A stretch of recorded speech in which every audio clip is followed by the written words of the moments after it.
Entonces, comenzamos con el título de este tema, que es ¿estamos listos para estar de parte de Cristo?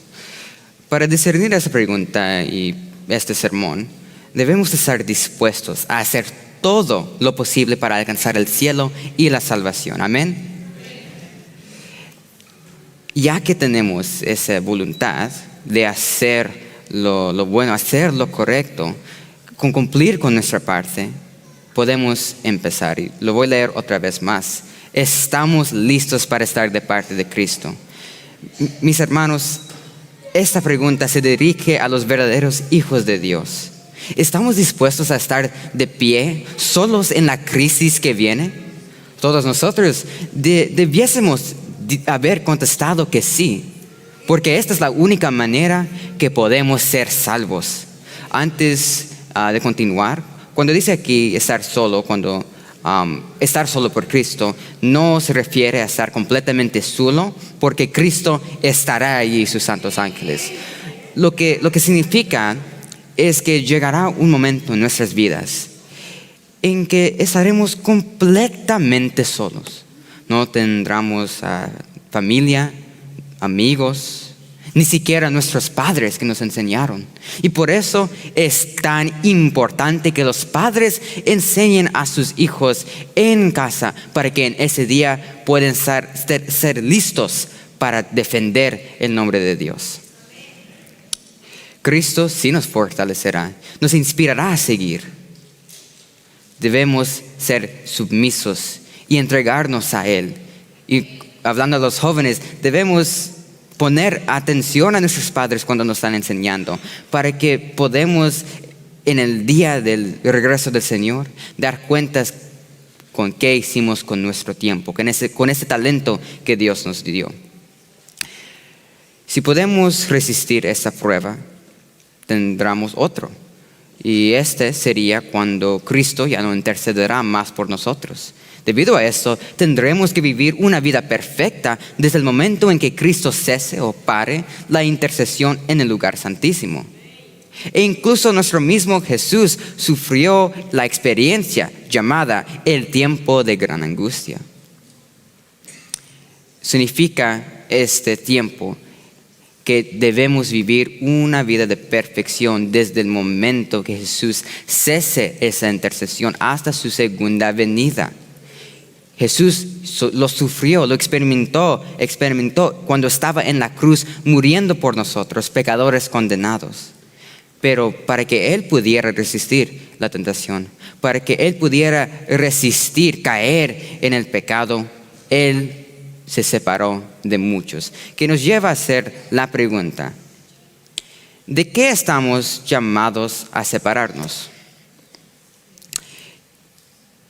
Y como hijos de Dios, es verdad, somos hijos de Dios, ¿verdad? Somos seguidores de Cristo, somos cristianos. Nosotros estamos llamados a separarnos. Y si es así, ¿de qué? ¿De qué específicamente somos llamados a separarnos? Y como en todas las preguntas que podemos tener, vamos a ir a la Biblia para la respuesta. En 2 de Corintios 6:17, que era la lectura bíblica, 2 de Corintios 6:17 dice: por lo cual salid de en medio de ellos y apartaos, dice el Señor, y no toquéis lo inmundo, y yo os recibiré. Aquí podemos hacer una pausa. El Señor nos está hablando diciendo: salid de entre ellos.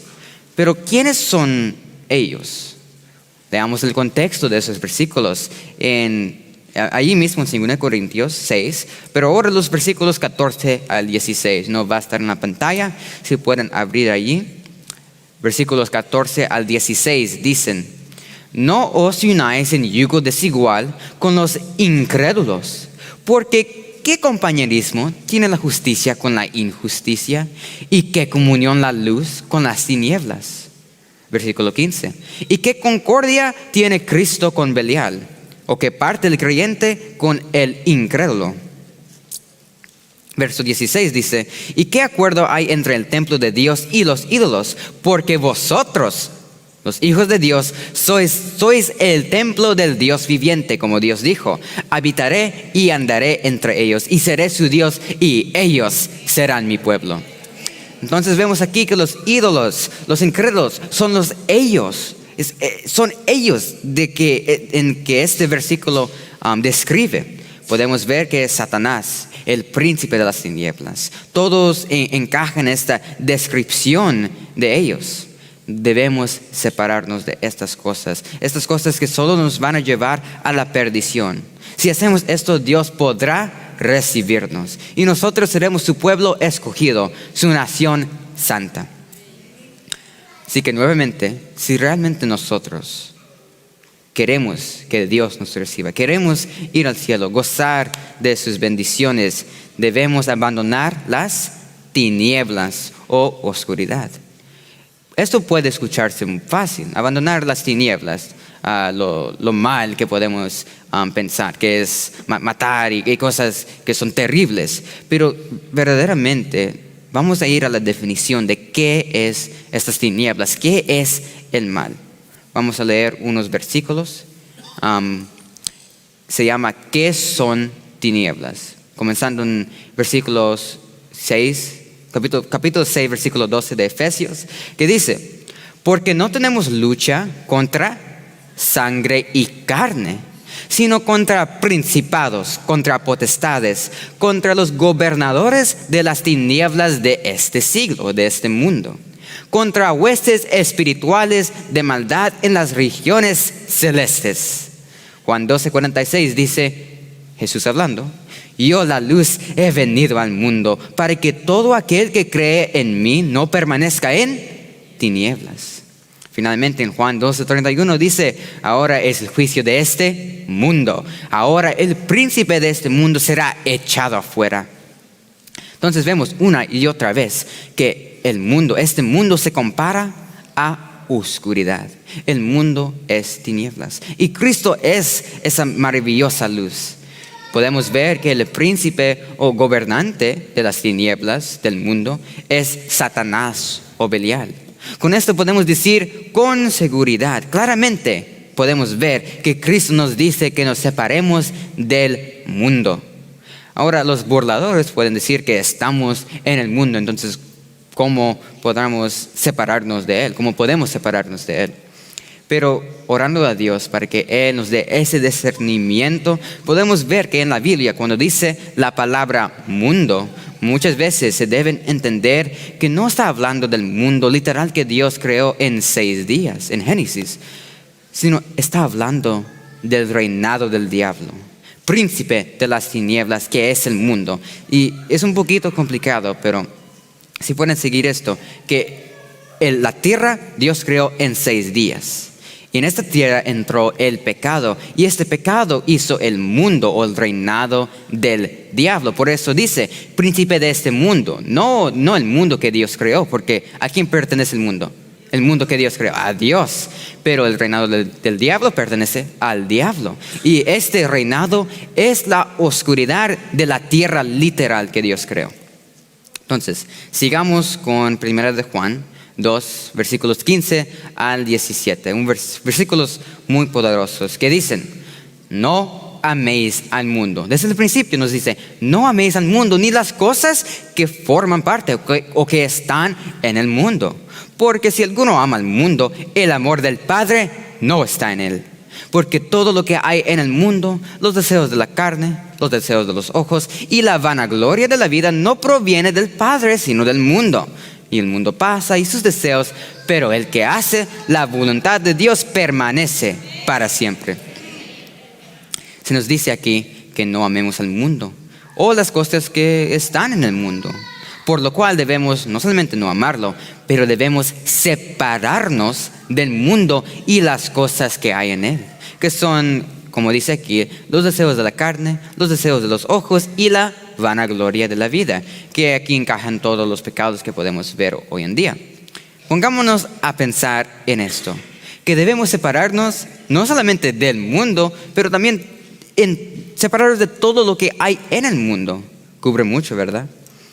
todo lo que el apóstol Pablo describe y habla de en Gálatas 5, 19, 21. No vamos a ir ahí ahora, pero en esos versículos, como sabemos, se encuentra una lista de los pecados más prevalecientes en este tiempo.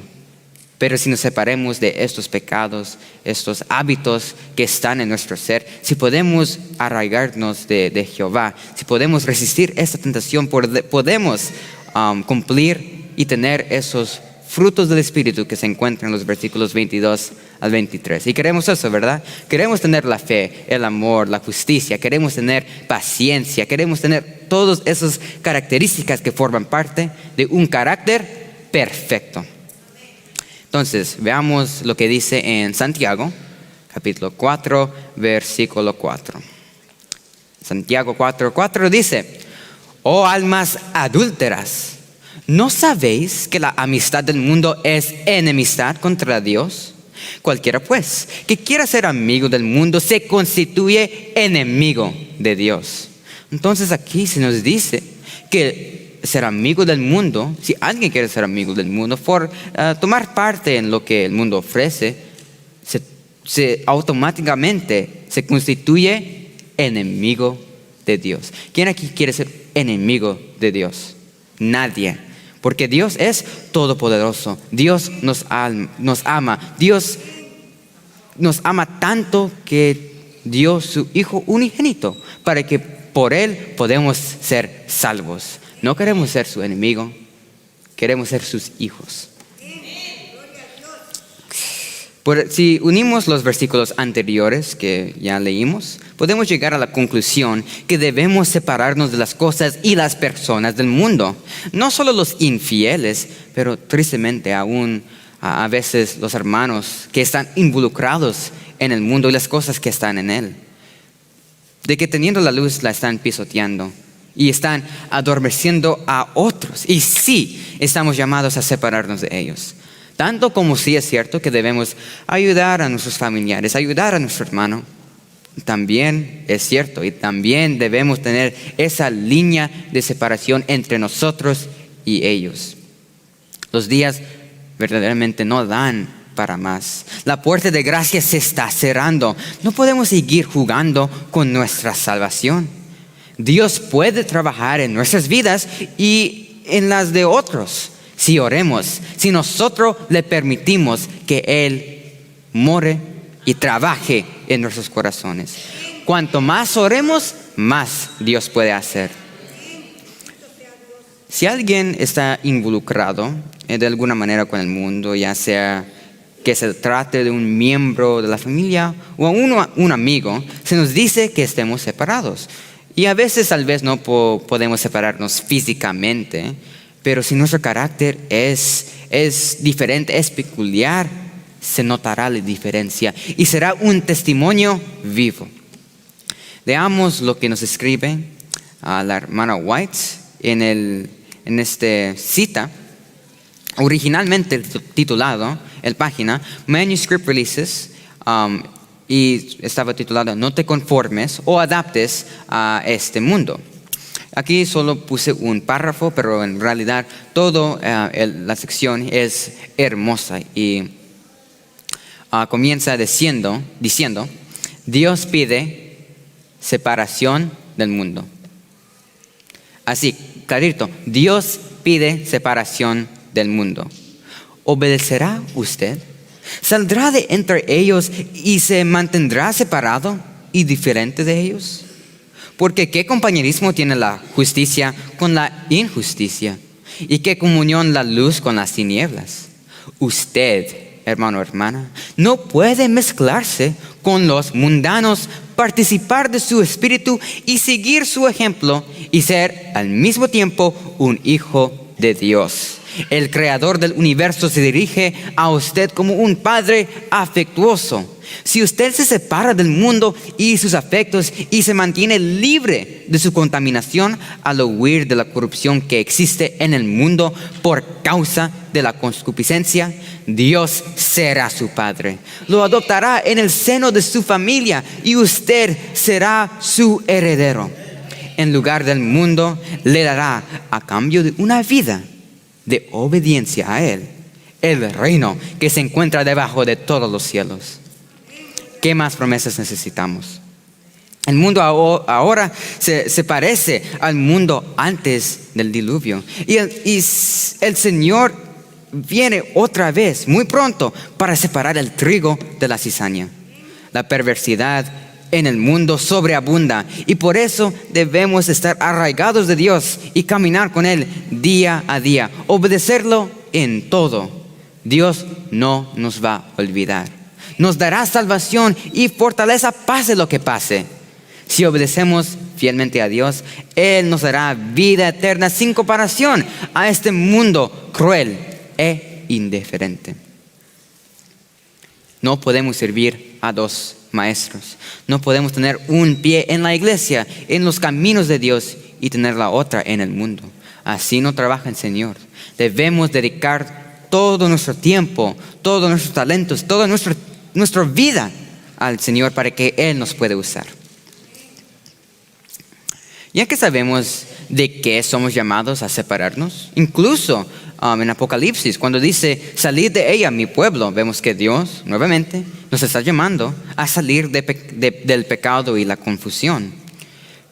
Esto se encuentra en el mensaje de los 3 ángeles, que es el último mensaje de advertencia y misericordia. Allí se nos manda a salir antes de que sea demasiado tarde. Nos lleva a hacer una pregunta. Porque si necesitamos hacer allí, debemos tener un ejemplo. Queremos ver a alguien, porque nosotros como humanos estamos así. Cuando necesitamos hacer algo, aprender algo, siempre queremos ver a alguien más hacerlo, para que entonces podamos tener una idea cómo hacerlo, para que podamos tener esa fuerza de hacerlo, porque si alguien más lo hizo, también nosotros lo podemos hacer. Que nos lleva a hacer la pregunta, ¿quién en la Biblia estuvo de parte de Cristo? ¿Quién estaba puesto de pie solos por defender su palabra? Y otra vez, aclarando que cuando digo solo, no refiero que Dios no estaba con ellos, pero refiero que no había nadie más humanamente que los apoyara. Tal vez hoy en día eso no es necesario porque estamos con hermanos que creen y defienden la fe, pero al final todos seremos probados individualmente. Y el hecho de estar a solas tampoco significa que los ángeles no estarán allí para apoyarnos. El hecho y el punto realmente es tener tanta fe en Dios y en su palabra, que si todo el mundo se nos oponga, nuestra fe no faltará ni será movida. Veamos 6 ejemplos en la Biblia de personajes que fueron dirigidos por Dios, enseñados por padres en casa y héroes de la fe. Comenzamos con el apóstol Pablo, que personalmente creo que fue el más influyente evangelista que el mundo ha visto. Fue un valiente soldado de Dios que estuvo solo muchas veces frente a líderes religiosos y políticos. Pero puse aquí la escena más dramática que tuvo lugar cuando Pablo se presentó ante Nerón. Antes de ir a esa historia, leamos lo que dice aquí, esta cita, hablando de Pablo. Pablo se vio obligado a permanecer a solas, mirando constantemente a Dios y obteniendo sus órdenes de Él. Entonces, otra vez, ¿qué debemos hacer? Debemos estar a solas, ¿verdad? Debemos estar mirando constantemente a Dios. Debemos obtener sus órdenes y obedecerlo en lo que Él nos dice. Pablo no debía hacer concesiones. La carga era pesada, pero él llevó la libertad a las iglesias. Ya no se consideraba un deber el enseñar y practicar ritos dolorosos. Leamos ahora la cita que habla de este encuentro que Pablo tuvo con Nerón. Sabemos todos quién fue el emperador Nerón, ¿verdad? El emperador de Roma, que fue tan cruel, que tuvo tantos pecados, tantas pasiones. Verdaderamente era un esclavo de Satanás, como vamos a ver lo que dice. Comienza cuando se convocó a Pablo para comparecer ante el emperador, hablando de Nerón. Para su juicio fue con la perspectiva cercana de una muerte segura. La naturaleza agravada del crimen imputado contra él y la animosidad predominante hacia los cristianos dejaron poco terreno para la esperanza de un veredicto favorable. Era una práctica entre los griegos y los romanos permitir que el acusado, que en este caso sería Pablo, tuviese un abogado para que presentase su caso en el tribunal de justicia y para que defendiese en su nombre. Por la fuerza de la argumentación, por su apasionada elocuencia o por los ruegos, las oraciones y las lágrimas, tal defensor o abogado a menudo podría lograr que la decisión fuese a favor del hombre, del prisionero, o si fallaba en esto, mitigaría la severidad de su sentencia. Pero ningún hombre se aventuró a actuar como el abogado o defensor de Pablo. Entonces, ¿sí estaba solo? ¿Había alguien que pudiera estar allí del lado de él, ayudándolo? No, estaba solo, pero fundado en Dios. Sigue diciendo, ningún amigo estaba a la mano. Ninguno se aventuró a actuar como el abogado o defensor de Pablo, ni para conservar un registro de los cargos presentados en su contra por sus acusadores, o de los argumentos que instaba en su propia defensa. Entre los cristianos en Roma, no había nadie que se acercara a él en esa hora tan difícil. Pablo y Nerón, cara a cara. El joven monarca que lleva sobre su rostro la marca del pecado y el vergonzoso registro de las pasiones que reinaban en su interior. La cara tranquila y benigna del prisionero anciano habla de un corazón en paz con Dios y el hombre. Los resultados de los sistemas opuestos de entrenamiento y educación contrastaron ese día. La vida de autocomplacencia ilimitada y la vida de autosacrificio total. Aquí estaban los representantes de dos religiones, el cristianismo y el paganismo.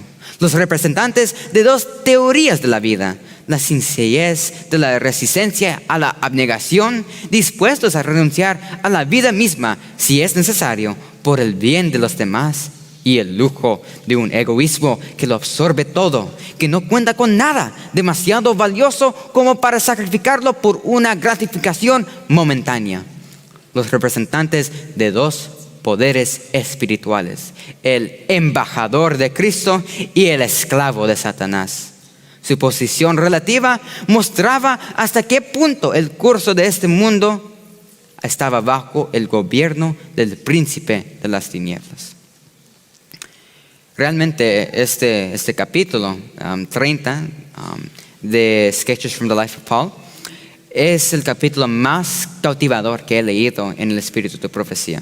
Y animo a todos los jóvenes, así como a los adultos, a que lean este capítulo y entiendan todo acerca del poder santificador de Cristo. Cómo al andar y permanecer en Cristo, como Pablo lo hizo, nos eleva a una vida recta y justa, que es un contraste a este mundo y sus placeres egoístas que solo llevan a la destrucción del hombre. Ojalá que en el gran día de prueba nos encontremos del lado de Cristo, proclamando la verdad hasta la muerte, así como Pablo fue fiel hasta la muerte y peleó la buena batalla de fe. En este capítulo, leyendo adelante, habla que Pablo predicó con fervor a ese emperador. Y por un momento Nerón tuvo esa oportunidad de cambiar su voluntad, cambiar y servir a Dios. Tuvo ese remordimiento. El Espíritu estaba tocando. El Espíritu estaba allí y quería entrar. Aunque Nerón no lo sabía, ni siquiera Pablo, esta fue la última oportunidad de Nerón y la rechazó. En su mente dijo que esto no podía ser real. Dijo que era un prisionero fanático y por eso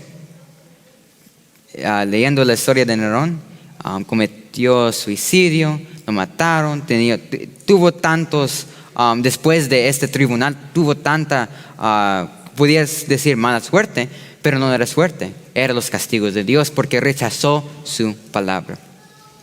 Debemos ser como Pablo, ser fiel hasta la muerte, pelear esa buena batalla. Sigamos con Daniel, que sabemos que fue un joven valiente. En Daniel 2, 25 al 28, habla del escenario de Daniel cuando estaba frente del rey Nabucodonosor. Dice, entonces Arioc llevó prontamente a Daniel ante el rey y le dijo así: he hallado un varón de los deportados de Judá, el cual dará al rey la interpretación. Respondió el rey y dijo a Daniel, al cual llamaban Belsasar: ¿podrás tú hacerme conocer el sueño que vi y su interpretación? Daniel, mira lo que dice. Daniel respondió delante del rey diciendo: el misterio que el rey demanda, ni sabios, ni astrólogos, ni magos, ni adivinos lo pueden revelar al rey. Pero hay un Dios en el cielo, el cual revela los misterios, y él ha hecho saber al rey Nabucodonosor lo que ha de acontecer en los postreros días. He aquí tu sueño y las visiones que has tenido en tu cama. Si leamos el contexto de esta historia, vemos que que Daniel oró fervientemente a Dios para que le revelara el sueño del rey y su interpretación. Tanto así oró Daniel que experimentó el sueño por sí mismo.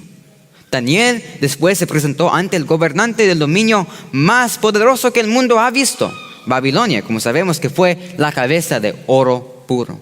Daniel se presentó ante un rey pagano, explicando que el sueño que tuvo vino del Dios viviente. Un acto de valentía y firmeza. No trató de quedar bien con el rey, ni de acomodar el significado que Dios le había dado para el rey, ni dio crédito a los ídolos paganos por haber darle ese sueño. Como dije, fue valiente, fue directo, habló de acuerdo a lo que Dios le instruyó. Y miren lo que esta cita habla sobre Daniel y lo que él pudo hacer. En Babilonia, Daniel fue puesto en circunstancias muy difíciles. Mas al paso que cumplió fielmente sus deberes de estadista, se negó constantemente a participar en cualquier acción contraria a los principios y a la obra de Dios. Su conducta provocó discusiones y el Señor atrajo así la atención del rey de Babilonia a la fe de Daniel. Dios tenía luz para Nabucodonosor y le hizo conocer por medio de Daniel las cosas que habían sido predichas en las profecías concernientes a Babilonia y otros reinos en el futuro.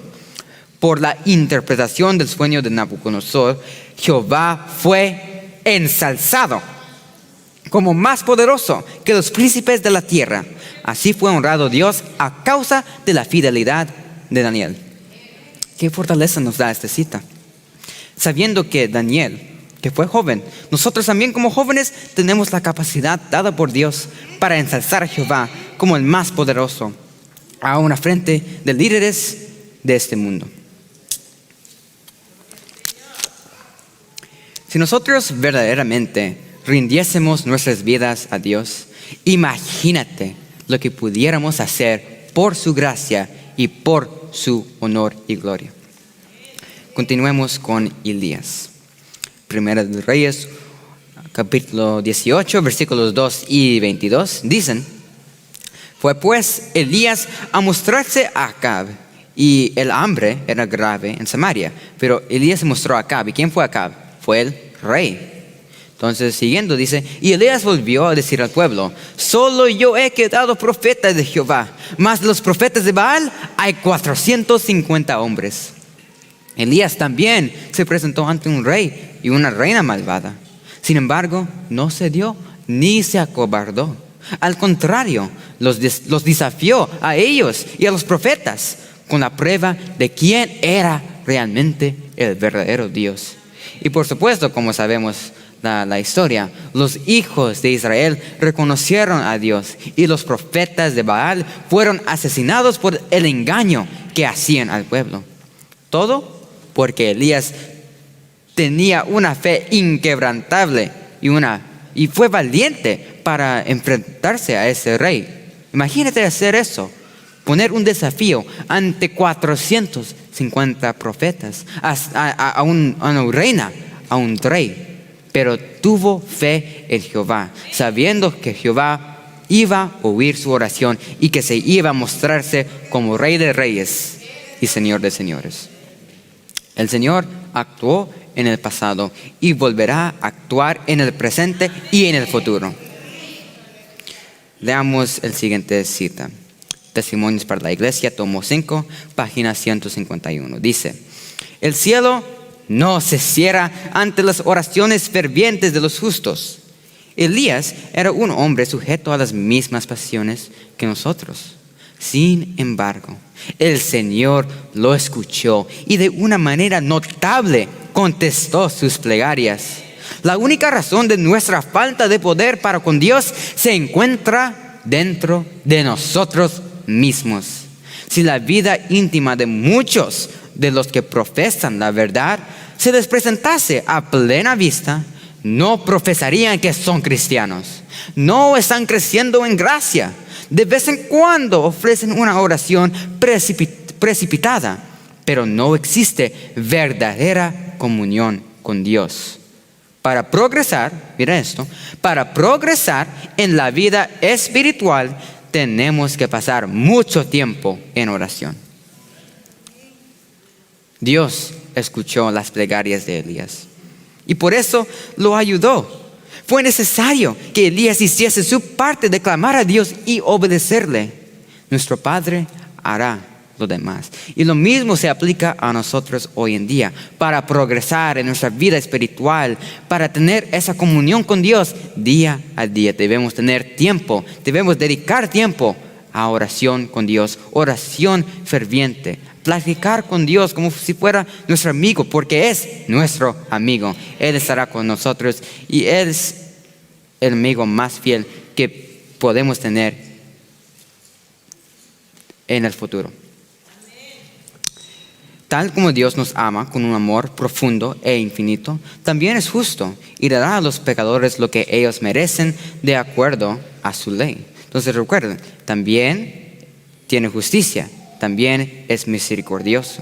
La paga del pecado es muerte. Entonces siempre cuando hablamos de el Señor siendo amoroso, sí es amoroso, pero debemos tener en mente que también es justo. Y por eso, por las dos cosas, porque nos ama tanto, pero que también es justo, debemos dedicarle tiempo, porque Él nos salvó. En este día, quiero despertarlos a cada uno de ustedes.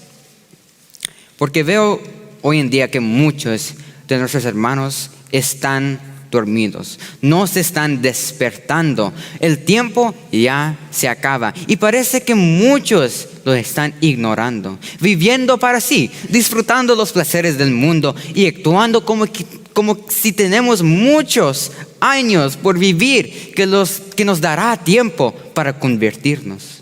Tenemos que pasar tiempo en oración y estudio. No lo puedo decir más. Tenemos que tener esa comunión con Dios, porque esta conexión puede hacer que nosotros nunca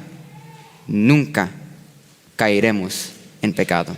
Solo con esta conexión nadie ni nada nos separará de Dios. En estos días, los días postreros, en esos días del final de la historia, muchos sabrán la verdad, pero este mundo y sus placeres los ahogará. Con esto podemos ir con el joven José. En Génesis 41, versículos 14, 38 y 39, dice: entonces Faraón envió y llamó a José, y lo sacaron apresuradamente de la cárcel, y se afeitó y mudó sus vestidos y vino a Faraón. Siguiendo dice: y dijo Faraón a sus siervos: ¿acaso ¿hallaremos a otro hombre como este? Hablando de José, en quien esté el Espíritu de Dios. Y dijo Faraón a José: pues que Dios te ha hecho saber todo esto, no hay entendido ni sabio como tú. Tenemos aquí el joven José, que estaba frente de un faraón, que era un gobernante de Egipto, en medio del paganismo y de los hombres del mundo, porque sabemos que los egipcios tenían tantos ídolos, adoraban a tantos dioses. Pero ¿qué dijo José? Tuvo tanta fe en Dios que el faraón asombrado lo hizo el segundo hombre más poderoso de Egipto. Le dijo al faraón que sus sueños estaban inspirados por Dios. También como Daniel le dijo al rey que sus sueños eran inspirados por el Dios viviente. La pregunta es, ¿estaba solo José? ¿Acaso no estaba completamente sin sus hermanos, sin su padre? ¿Y dónde estaba su padre? Ni siquiera sabía que José estaba vivo. Quizás así será también en los últimos días. Quizás nuestros padres ni van a saber si nosotros estamos vivos, o nosotros no vamos a saber si nuestros padres están vivos. Pero debemos tener ¿qué? La fe de Jesús y la fe en Jesús. Estas dos cosas. Siguiendo dice, el faraón dijo a José: yo he tenido un sueño y no hay quien lo interprete, pero he oído decir de ti que oyes sueños para interpretarlos. Mira, es muy curioso aquí que en el caso de José y también Daniel, el rey o el faraón le preguntó si tú lo puedes interpretarlo, pero siempre estaban refiriéndose al siervo, a Daniel y José. Y mira lo que respondió José al faraón: no está en mí. Dios será el que dé respuesta propicia al faraón. La respuesta de José al rey revela su humildad y su fe en Dios. Modestamente rechazó el honor de poseer en sí mismo sabiduría superior. No está en mí, no está en nosotros. Únicamente Dios puede explicar estos misterios. José aquí estaba enseñando humildad. Otra característica que debemos tener en nuestras vidas: saber que en Él nada hay, sabiendo que sin Dios Él nunca hubiera llegado allí. ¿Cómo tomamos la vida por sentada? Como si no supiéramos lo que ha de venir. ¿Quién aquí sabe lo que va a pasar mañana? ¿Quién aquí vio cómo Dios creó el universo? Nosotros, como humanos, ni podemos recordar lo que comimos la semana pasada. Y Dios sabe desde el principio de todo hasta la fin de la tierra. Realmente pónganse a pensar que nosotros desde el satélite somos microscopio. Ahora piense que 1 millón de mundos caben en el Sol, y que 9.3 billones de soles pueden caber en el BY Canis, que es una estrella gigante. Ahora piense que 8 billones de esta estrella caben en el Milky Way, que es nuestra galaxia, y 400 billones de Milky Ways caben en el universo. Y esto es solo lo que sabemos. Los científicos hasta creen que hay un multiverso, que son muchos universos juntados. Y en toda esta majestad, Dios, el que reina sobre todo, nos ama y nos quiere salvar. Piensen en eso, que somos tan insignificantes, casi ni existimos, pero Dios nos ama, nos sabe por nuestro nombre, sabe cuántos cabellos tenemos en la cabeza y nos ama con un amor que no podemos entender. ¿Cómo podemos pecar contra Él? ¿Cómo podemos rechazarlo? ¿Cómo podemos actuar como la vida está asegurada? Si estamos vivos es porque Dios nos mantiene vivos, es porque Él nos salvó, es porque Él nos está dando otra oportunidad. No hay otra razón. Ahora vamos a ir con una mujer de la Biblia, Esther, una joven. Y en Esther 4:16 y capítulo 5, versículos 1 dicen: ve y reúne a todos los judíos que se hallan en Susa y ayunad por mí. No comáis ni bebáis en 3 días, noche y día. Yo también con mis doncellas ayunaré igualmente. Y entonces entraré a ver al rey, aunque no sea conforme a la ley. Y si perezco, que perezca. Esther 5:1 dice: aconteció que al tercer día, cuando ya llegó ese día, se vistió Esther su vestido real y entró en el patio interior de la casa del rey, enfrente del aposento del rey, y estaba el rey sentado en su trono en el aposento real, enfrente de la puerta del aposento. Entonces Esther, una joven, tenemos una mujer aquí, que Dios usó grandemente. ¿Y qué le pasó a ella? Esther tuvo que ir al frente al rey, pero después de ayunar por 3 días, fue valientemente a presentarse al rey, sabiendo que no era conforme a la ley, sabiendo que podría ser sentenciada a muerte por el hecho de que no fue llamada. Pero su determinación y su fe era tan grande que Dios le permitió salvar a todo su pueblo del decreto de muerte. Un punto interesante que quiero compartirles con ustedes es que Esther tuvo miedo. Tuvo miedo, no lo quería hacer, no quería formar parte, no quería ir en contra de la ley. Tuvo miedo de morir. Sí tuvo miedo. Es algo humanamente que todos nosotros podemos tener. Un miedo que va a pasar en el futuro. ¿Qué va a pasar con nuestros padres, con nuestros hijos, con nosotros mismos? Pero debemos poner ese miedo en las manos de Dios. Y después de eso, tener victoria y tener una valentía y fe que Dios proveerá. Por esto es tan importante hacer el ayuno y la oración. Debemos hacerlo un hábito santo, algo que hacemos constantemente, algo que hacemos y que practicamos 2, 3 veces a la semana, porque sabemos que Dios va a estar con nosotros, y si oramos a Él, Él estará con nosotros. Solo de esta manera, que es orando, podemos salvarnos a nosotros por la gracia de Dios y vindicar el nombre de Dios y cumplir con nuestras misiones santas, las misiones que Él nos ha encomendado. Hay trabajo serio que hacer en este tiempo, y los padres deben educar a sus hijos para que tomen parte en él. Déjeme hacer una pregunta. Esther, ¿quién la enseñó? Su tío. Sus padres no estaban con él porque murieron, pero su tío, que era después que lo estaba cuidando, que lo cuidaba, él sí estaba con Esther, y Esther aprendió de Mardoqueo, y es por eso Esther tuvo esa fe de cuando tuvo miedo, fue a quién, a Dios, para pedirle ayuda.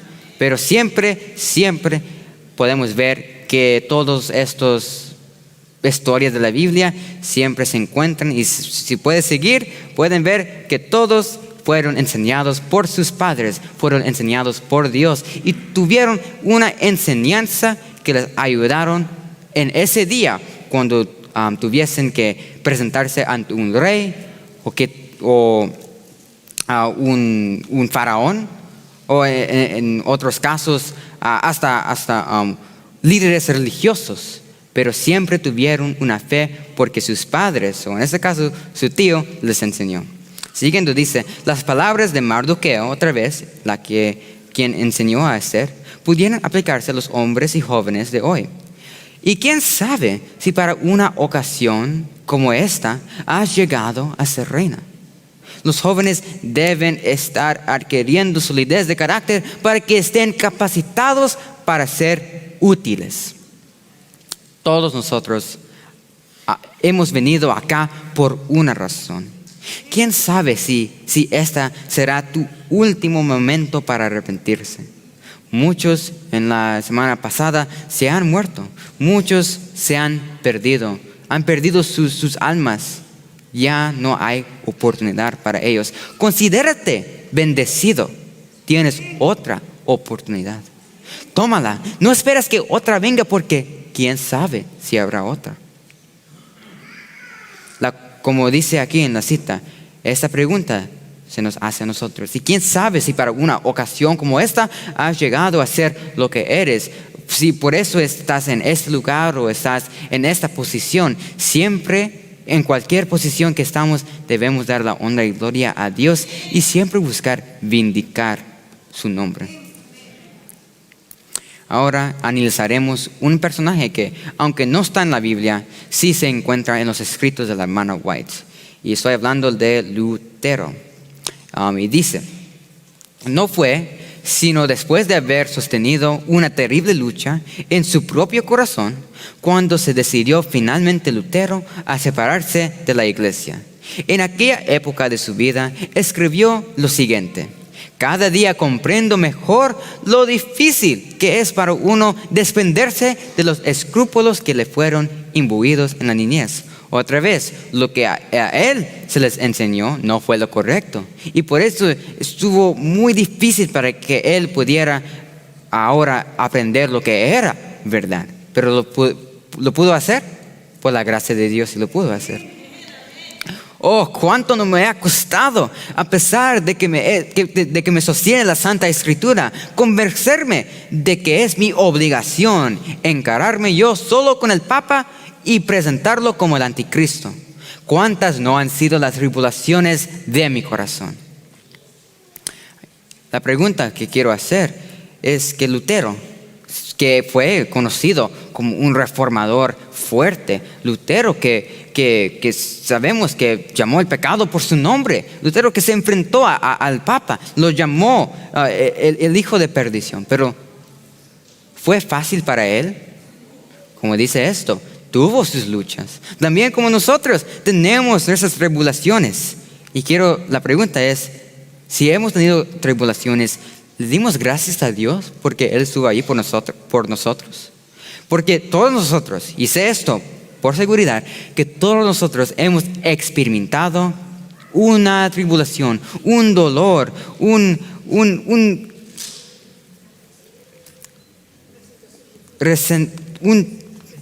emoción de dolor por nuestros, hablando de los padres, por nuestros hijos o hijos, viendo a nuestros padres que están llorando. Todos nosotros hemos experimentado, aunque sea chiquito, una clase de tribulación o de dolor. Pero el Señor estuvo ahí. Si no estuvo allí, nosotros no estuviéramos aquí. El Señor estuvo con nosotros desde que naciéramos. Y ha estado con nosotros desde ese día hasta hoy. Y nos ha dado oportunidad tras oportunidad para que nosotros nos convirtamos a Él y que rindiésemos nuestras vidas a Él. Te dio otra oportunidad para servirle, para darle tu vida a Él. ¿Le decepcionarás? ¿Cuántas veces no me he hecho a mí mismo con amargura la misma pregunta que he oído frecuentemente de labios de los papistas? ¿Tú solo eres sabio? ¿Todos los demás están errados? ¿Qué sucederá si al fin de todo eres tú el que estás en error y envuelves en el engaño a tantas almas que serán condenadas por toda la eternidad?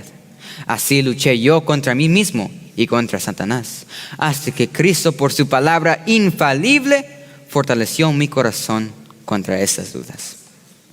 Lutero, el gran reformador, después de leer por sí mismo la palabra de Dios, por descubrir la verdad y los grandes engaños que le hacían al pueblo, los católicos, sin embargo, aunque tuvo esa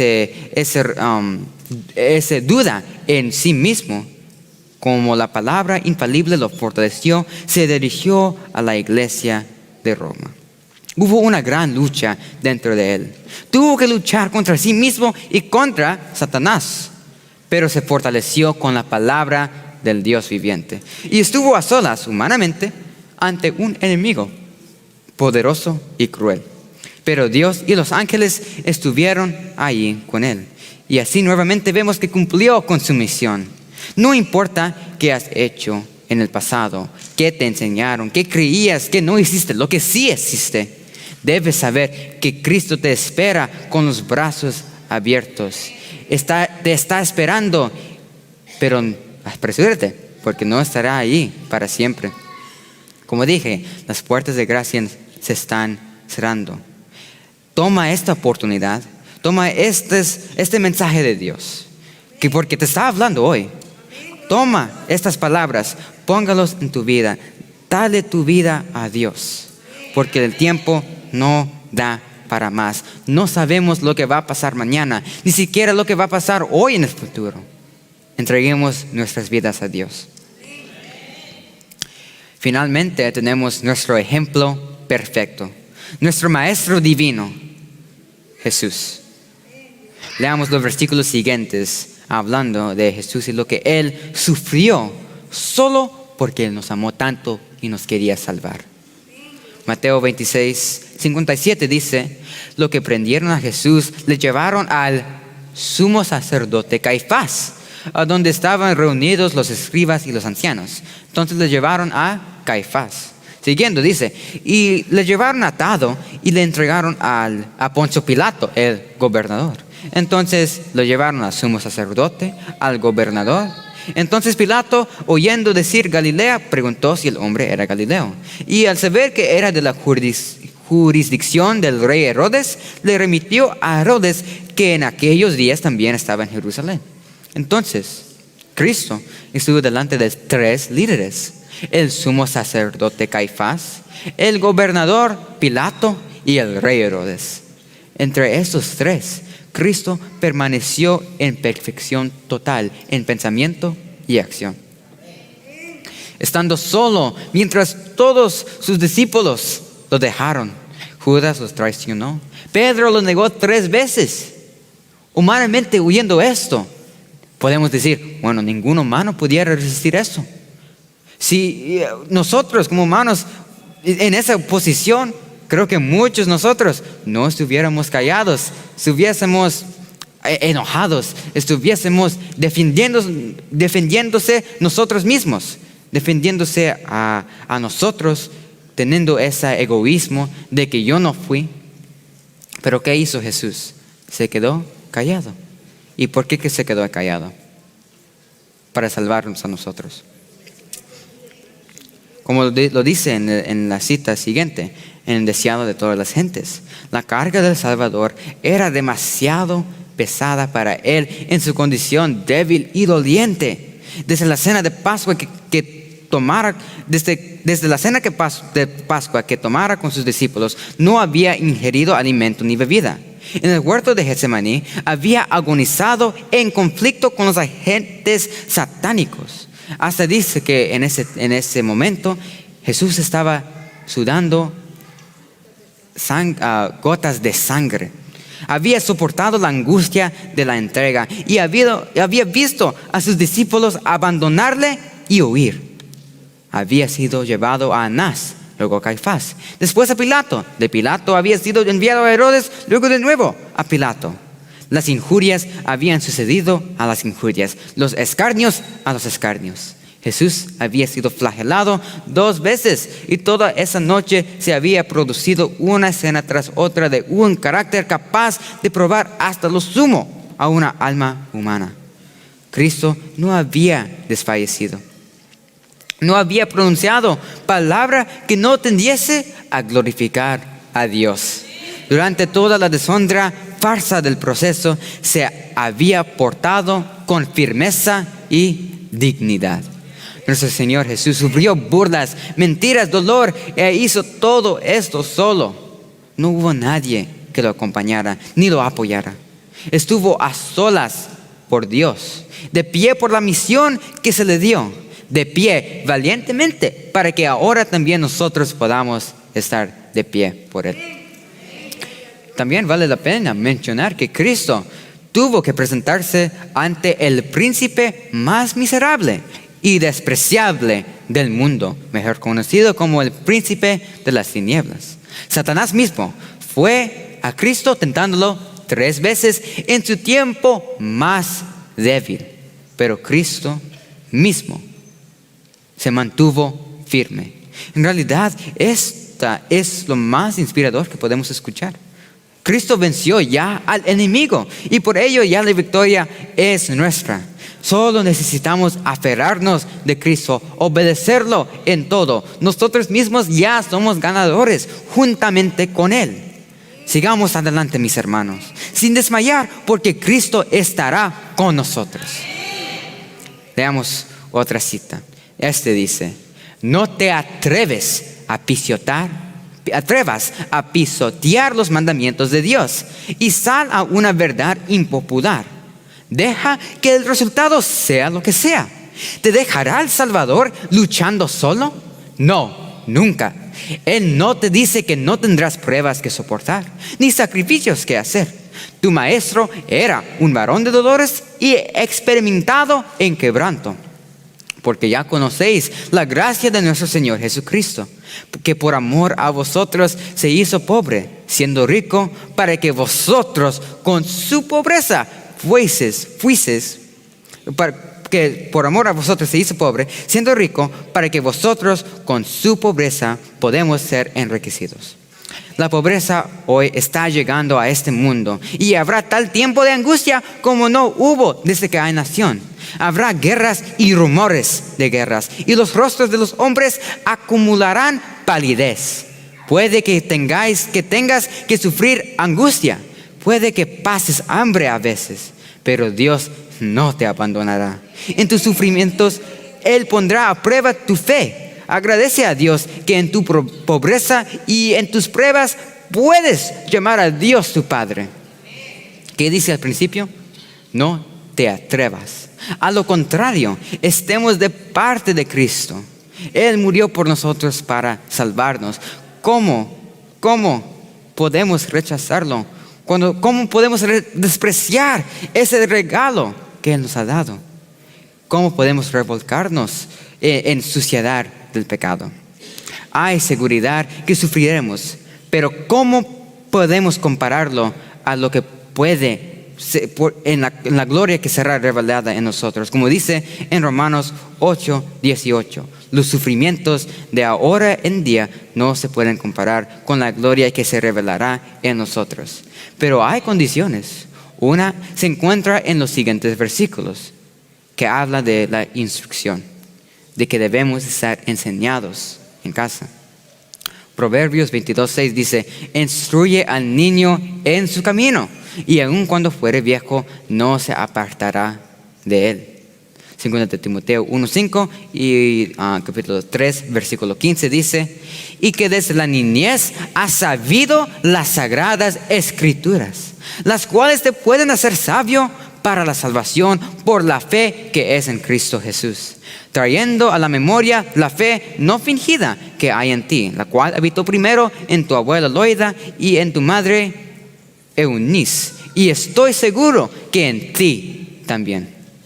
Entonces aquí vemos que ese fervor lo tuvo hasta la abuelita de Timoteo. Y lo mismo debe ser de nosotros. Debemos tener ese fervor de nuestros padres.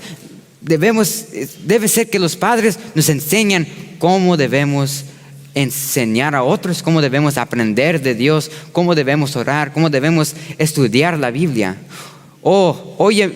Oye, hijo mío, la instrucción de tu padre y no desprecies la dirección de tu madre. La instrucción del niño y del joven debe ser en casa con los padres. Solo así tendremos esa oportunidad de ser firmes en los días que estaremos a frente de gobernantes y reyes, dando testimonio de lo que aprendimos y estudiamos en casa, lo que nuestros padres nos enseñaron. Ahora quizás no podemos entender lo importante que eso es, pero habrá el tiempo que lloraremos por el tiempo gastado y despreciado. Leamos una promesa que se encuentra en Lucas 12, 11 al 12. Dice: cuando os trajeren a las sinagogas y ante los magistrados y las autoridades, o en este día serían los presidentes o reyes. No os preocupéis por cómo o qué habréis de responder o qué habréis de decir, porque el Espíritu Santo os enseñará en la misma hora lo que debáis decir. Este verso es increíble. Es una promesa que cuando nos lleven a los tribunales y todos los espectadores y el jurado estén en contra de nosotros y traigan falsos testigos y ellos mienten y nos provoquen, no debemos responder a nada propio, nada que salga de nuestro pensar, de nuestras palabras. Al contrario, orar y dejar que el Espíritu de Dios nos guíe. Mis hermanos, una gran tormenta se nos avecina y se nos urge a prepararnos. La Biblia nos urge a prepararnos para esta gran lucha. Hoy es el día de preparación para poder estar de pie valientemente por Cristo. Aunque estaremos solos humanamente, Cristo nunca nos abandonará. Hoy tenemos que alcanzar a tener la fe de Jesús, confianza inquebrantable en nuestro Dios Padre. Como he dicho, nuestro Dios Todopoderoso que agita como calma las aguas estará con nosotros entonces, si nosotros estamos con Él ahora en hoy día. En la misma hora, su Espíritu nos enseñará lo que debemos decir. Seremos burlados, es verdad, y perseguidos, pero tendremos esa paz en medio del colapso del mundo. Paz en pestilencia, paz en muerte, paz en destrucción, porque no nos tocará a nosotros. Verdaderamente, cuando Apocalipsis dice, ay de los que se encuentran del lado de placeres mundanales, porque ellos supieron la verdad, pero decidieron seguir sus propios caminos y recibirán lo que ellos sí merecen. No queremos ser parte de ese grupo. Se requiere que los seguidores de Cristo salgan del mundo y estén separados y no toquen lo inmundo para tener la promesa de ser los hijos e hijas del Altísimo, miembros de la familia real. Pero si no cumplan con las condiciones, no puede cumplirse en ellos la promesa. Una profesión de cristianismo no es nada a la vista de Dios, pero la sincera, humilde, voluntaria obediencia a sus requerimientos señala a sus hijos adoptivos, a los receptores de su gracia, a los participantes de su gran salvación. Estos serán distintos, un espectáculo para el mundo, los ángeles y los hombres. Se notará su carácter peculiar y santo, que los separará claramente del mundo de sus afectos y lujurias. Nuestros caracteres deben ser perfectos y santos. Deben ser discernibles y distintos entre los hombres del mundo. Escuchemos esto y recordemos que a medida que avanzamos será cada vez más difícil y peligroso, pero no estamos solos. Abramos nuestras Biblias a 1 de Pedro, capítulo 5, versículo 8. 1 de Pedro 5, 8. Si pueden decir amén cuando lleguen ahí.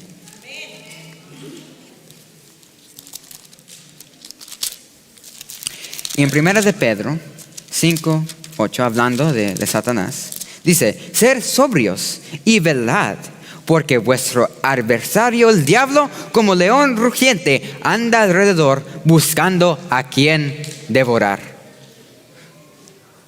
No podemos descuidarnos ni por un solo momento, porque el enemigo nos quiere destruir. Sabe que no hay más tiempo y va a tratar lo que sea para adormecer a nosotros, para que nosotros seamos perdidos, que no seamos salvos. Ahora pasemos a Mateo 26, 41. Este versículo, creo que todos lo sabemos. En Mateo 26, 41 nos dice, velad y orad, para que no entréis en tentación. El espíritu a la verdad está dispuesto, pero la carne es débil. Aquí se nos manda velar y orar, porque aunque el espíritu quiere, la carne sí es débil y no podemos caer en tentación. Ambos versículos hablan de lo que nuestro estado debiera ser personalmente y como iglesia. Debemos estar aferrados de Dios. El enemigo quiere destruirnos, pero ¿qué debemos hacer? Velar y orar. Discernir lo que está pasando en las noticias, discernir lo que está pasando hoy en día para saber qué debemos hacer, para tener una conexión con Dios, que nunca nos separemos de Él. Terminemos con estos versículos, Romanos 12, versículo 1 y 2, que dicen: así que, hermanos, os ruego por las misericordias de Dios que presentéis vuestros cuerpos en sacrificio vivo, santo, agradable a Dios, que es vuestro culto racional. No os conforméis a este mundo, sino transformaos por medio de la renovación de vuestro entendimiento, para que comprobéis cuál sea la buena voluntad de Dios, agradable y perfecta. Aquí se nos ruega que nos presentemos ante Dios como sacrificio vivo, santo y agradable a Él. Estamos llamados a separarnos y al mismo tiempo a hacer lo que es bueno, aceptable y perfecto, que es la voluntad de Dios. Hermanos, Dios está buscando un pueblo santo, sin mancha, peculiar, diferente, para que pueda vindicar su nombre en este mundo. Estamos llamados a una misión santa y celestial. ¿Estamos listos para acudir a este llamado y decir: heme aquí, Señor, envíame a mí?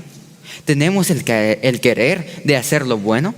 El querer como de hacer proviene del Padre. Entonces, ¿a quién debemos clamar? Jóvenes, debemos entender que el tiempo no hay más tiempo. No hay más años que podemos gastar en entretenimientos del mundo. Debemos rendir nuestras vidas a Dios.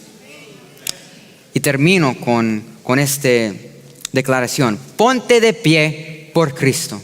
Hermanos, estamos llamados a estar de pie por Cristo, de estar de parte de la perfección, depender de Cristo y ser como Él en pensamiento y carácter, separados del mundo, del reino de las tinieblas, separados del pueblo que tiene apariencia de piedad, pero niega su poder, así como los infieles y los apóstatas. Seamos diferentes, seamos como Pablo, que aunque en un tiempo fue perseguidor de la iglesia, se convirtió en el predicador más poderoso, incluso predicando al más alto y cruel emperador. Seamos como Daniel, quien, inspirado por Dios, interpretó el sueño de un rey pagano. Seamos como José, que estaba delante de un faraón, pero no se intimidó y dijo con valentía lo que Dios le instruyó. Seamos como Elías, que también estaba delante de un rey pagano, pero también una terrible y malvada reina. Y ahí mostró una fe inquebrantable en Dios y sus promesas. Seamos como Esther, que tuvo miedo, pero tuvo victoria sobre su miedo. Por la gracia de Dios, puso ese miedo en sus manos y tuvo valentía. Ni siquiera le importó su propia vida, solo para salvar al pueblo de Dios. Esa era su misión. Finalmente, seamos como Jesús, nuestro ejemplo perfecto a seguir, que caminó en esta tierra con la misión de sanar, de enseñar y salvar a los hombres del pecado. Jesús se quedó a solas en las horas más difíciles. No hubo nadie que lo acompañase más que su Padre Celestial. Asimismo nos tocará a cada uno de nosotros. Serán momentos angustiosos y muy terribles, pero no seremos abandonados nunca. Jesús estará con nosotros todos los días hasta el fin del mundo. Para terminar, te dirijo a la historia de Noé. Él estuvo predicando solo por 120 años. Fue burlado y hasta golpeado fuera de lugares. Aún los animales, cuando se dirigían al arca en ese tiempo, los infieles siguieron no creyendo. Pero cuando llovió, ¿qué pasó? Ahora sí, los infieles tenían fe. Trataron de meterse a la arca, haciendo lo que era posible, lo que sea para salvarse a sí mismos. Clamaron a Dios como nunca antes, pero su oído no los escuchó. Luego clamaron a Noé, le pidieron, le rogaron que abriera el arca, mas no podía. Y toda esa destrucción era porque la gente de ese tiempo despreciaron la ley de Dios y lo convirtieron las cosas sagradas en abominaciones. Lo mismo está pasando hoy en día. Solo había uno que era justo, uno que Dios iba a dar salvación a él y a su familia. Y estoy hablando de Noé, el que halló gracia en los ojos de Dios, el único justo en un mundo pervertido y corrupto. Y para una sola alma, Dios lo salvó. Y Noé, escuchando las instrucciones de construir el arca, ¿acaso dudó? ¿No lo hizo? Claro que no. Predicó y predicó, construyó y construyó. Por mucho tiempo les habló a sus corazones, mas la puerta de gracia se cerró. Su fase, su destino se cerró por eternidad.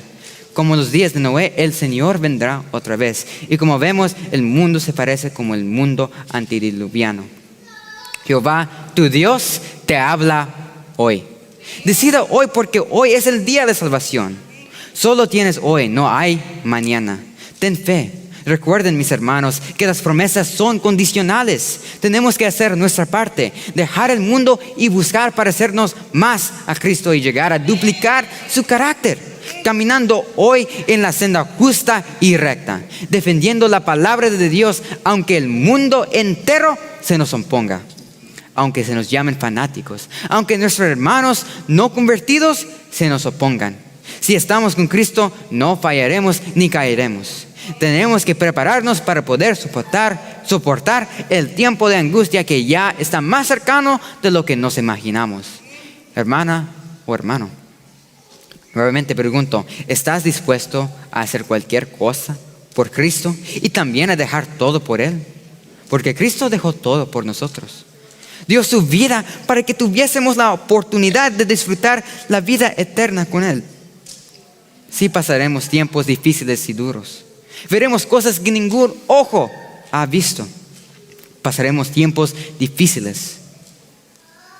Y como dice el espíritu de profecía, veremos cosas, veremos la maldad en su fase peor. La corrupción abundará. La perversión será visto en todos lugares, hasta más de lo que se ve hoy. Pero Cristo venció al mundo. Por eso podemos tener esa fortaleza. Podemos tener paz. Podemos tener fe. Cristo venció.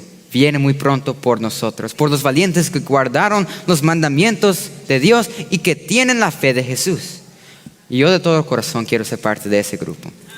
Y espero que cada joven y cada adulto quiere ser parte de ese grupo también. Roguemos a Dios que Él esté con nosotros, que Él nos perdone nuestros pecados, que queremos aceptar esa oportunidad. Y para terminar, que el pastor va a tener la oración, quiero decirle a los jóvenes, consagrémonos a Dios. Demos nuestra vida a Él. No hay más tiempo para perder. No podemos gastar los días en cosas que no tienen valor. Debemos dedicar nuestros talentos, nuestro tiempo, nuestro todo al Dios Todopoderoso. Él nos ama, nos ha salvado y nos ha perdonado.